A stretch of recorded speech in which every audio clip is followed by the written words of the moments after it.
मैं अपने स्टेप 5 को ठीक करने के लिए आ रहा हूँ कि कॉन्ट्रास्ट आए, मतलब जो चीज़ परेशानी आए तो उस चीज़ को कैसे प्यार किया जाए।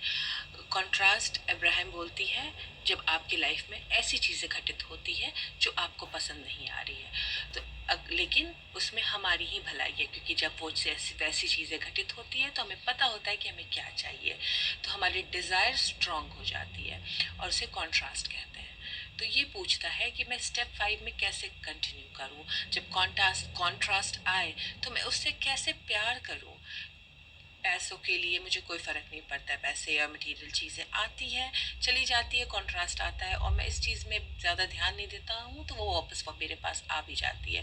बट जब रिलेशनशिप या लोगों के बारे में होता है तो मैं इस चीज़ पे अभी थोड़ा परेशान हो जाता हूँ, क्योंकि मैं उसमें बहुत सारा एफर्ट डालता हूँ, मैं बहुत सारी इमोशंस जुड़ती हैं उसमें, और जब वो चले जाते हैं तो मैं कॉन्ट्रास्ट को पसंद नहीं कर पाता हूँ। मैं कैसे पसंद करूँ कॉन्ट्रास्ट को इस सिनेरियो में।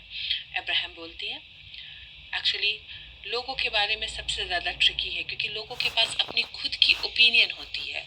वो बोलते हैं अच्छा ऐसा ही होना चाहिए, यही मेरी ओपिनियन है।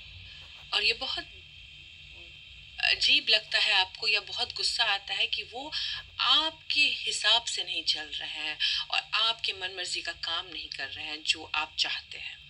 और ये सब इसके लिए भी होता है, कुछ कारण ये है कि शायद उनकी डिज़ायर अलग हो आपसे और वो आपके डिज़ायर से मैच नहीं कर रहे हो, और कुछ ऐसा होता है कि वो अपने वाइब्रेशन के साथ सिंक में नहीं है, वो आउट ऑफ सिंक है और इसके लिए वो आपके हिसाब से नहीं चल रहे हैं, वो आपके हिसाब से आपको सर्व नहीं कर रहे हैं। इसी के लिए मैं कहती हूँ कि लोग ट्रिकी होते हैं और आप बेस्ट ये कर सकते हो लोगों के बारे में कि आप उस चीज़ पे ध्यान दो जो पॉजिटिव चीज़ आप उनकी तरफ बढ़ा रहे हैं। मतलब जो पॉजिटिव चीज़ें या जो अच्छी चीज़ें आप उनकी तरफ सोच रहे हैं या उनकी तरफ आप कर रहे हैं, आप उन चीज़ों पे ध्यान दें, ना कि उन चीज़ों पे ध्यान दें जो वो आपके लिए गलत कर रहे हैं। क्योंकि अगर आप ये इवैल्यूएट करेंगे कि वो आपकी तरफ से क्या गलत कर रहे हैं, मतलब आपसे क्या गलत कर रहे हैं, तो आप उस चीज़ को कंट्रोल नहीं कर सकते। आप क्या कंट्रोल कर सकते हैं, वो है आपका खुद का वाइब्रेशन। आप उनको क्या ऑफर कर रहे हैं, आप किस वाइब्रेशन की तरफ जा रहे हैं, आप किस तरह का प्यार उनको ऑफर कर रहे हैं, और वो आपके कंट्रोल में है। दूसरे को कंट्रोल करने से अच्छा है अपने वाइब्रेशन को कंट्रोल करें और पॉजिटिव एक्सपेक्टेशन रखें उनके प्रति भी जो आपके साथ को क्रिएशन में शामिल है। तब ये पूछते हैं, तो अब्राहम आप ये कहना चाह रहे हैं कि मैं कॉन्ट्रास्ट को प्यार करूं और जब लोग मुझे छोड़ के चले जाए तो मैं उस चीज़ को भी प्यार करूं? ये बहुत मुश्किल है। अब्राहम बोलती हैं, चलो ठीक है, मैं थोड़ा सा ट्रिकी दूर करती हूँ और मैं अब ऐसा बताने वाली हूँ जिससे आपको ज़्यादा समझ में आएगा। चलो अभी मैं सवाल पूछूंगी, क्या आपने कभी सोचा है कि आप जो चाहते हैं वो आपके वॉर्टेक्स में ऑलरेडी है? जैसे मास्टरी ऑफ क्रिएशन, मतलब क्रिएट करने की असीम क्षमता आपके वॉर्टेक्स में ऑलरेडी है।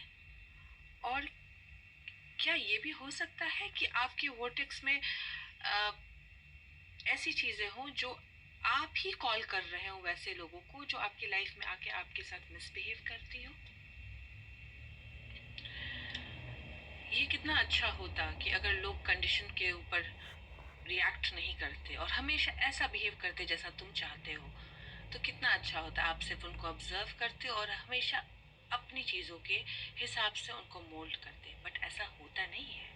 आप लोगों का कंडीशन चेंज नहीं कर सकते हैं और आप दूसरे के लिए बिल्कुल ऐसा मदद नहीं करते और ना ही दूसरा आपका मदद करता है जब वो बहुत हार्ड वर्क करके आपको हैप्पी रखने की कोशिश करता है या आप उसको हैप्पी रखने की कोशिश करते हैं।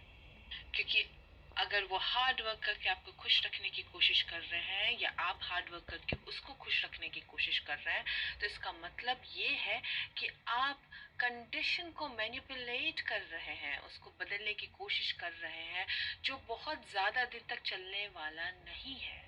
क्योंकि मैं हमेशा बोलती हूँ, अनकंडीशनल होने के लिए। चीज़ों जो आपकी लाइफ में घट रहा है, जो अभी घटित है, उसके ऊपर अपने फीलिंग्स, अपनी आशाएं, अपनी हैप्पीनेस को मत जोड़े। कितनी बार ऐसा नहीं हुआ है कि आप वो चीज़ जब घट रही हो तो सोचते हैं कितना बुरा हो रहा है, बट थोड़े दिनों बाद ही आप ये रियलाइज करते हैं कि जो हुआ अच्छे के लिए हुआ और उसमें ही मेरी भलाई थी।